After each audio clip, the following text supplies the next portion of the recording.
Wow! Onion dosa. My choice is always onion dosa. Vegetable dosa.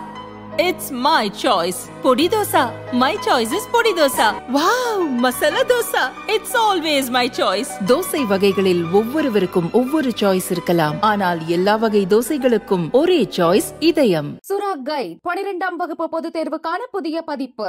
அதிக மதிப்பெண் பெற சுரா கைட் அனைத்து புத்தக கடைகளிலும் கிடைக்கும். Also available on Amazon, Flipkart and surabooks.com.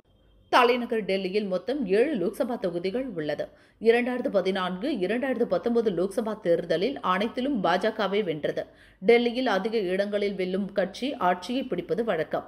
கடந்த 2 தேர்தல்களிலும் ஸ்வீப் அடித்த பாஜக தொடர்ந்து 3வது முறையாக டெல்லியை வசமாக்க உள்ளது.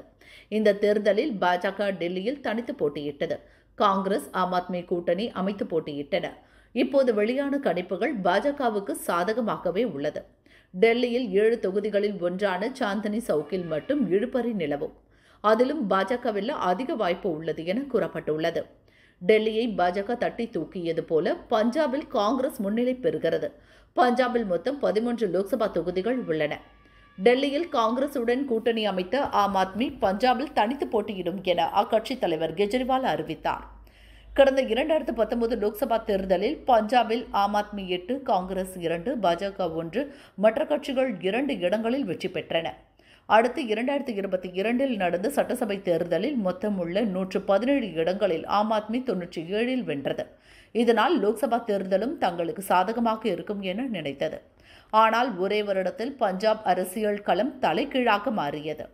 விவசாயிகளுக்கான வாக்குறுதி, பெண்களுக்கான ஊக்கத்தொகை உள்ளிட்ட பல வாக்குறுதிகளை ஆம் ஆத்மி அரசு நிறைவேற்றவில்லை.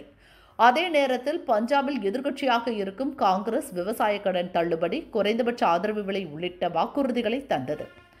இதனால் பஞ்சாப் விவசாயிகள் காங்கிரஸ் வாக்குறுதிகளால் ஈர்க்கப்பட்டனர். பஞ்சாபில் ஆம் ஆத்மியை தாண்டி காங்கிரஸ் முன்னிலை பெற்றது. இப்போது கருத்து கணிப்பு முடிவிலும் காங்கிரஸ் அதிக இடங்களை பெறும் என கூறப்பட்டுள்ளது. ஏபிபிசி ஓட்டர் கணிப்பில் காங்கிரஸ் 6 முதல் 8 இடங்கள், ஆம் ஆத்மி 3 முதல் 5 இடங்கள், பாஜக 3 இடங்கள் வரை வெற்றி பெறும் என கூறப்பட்டுள்ளது.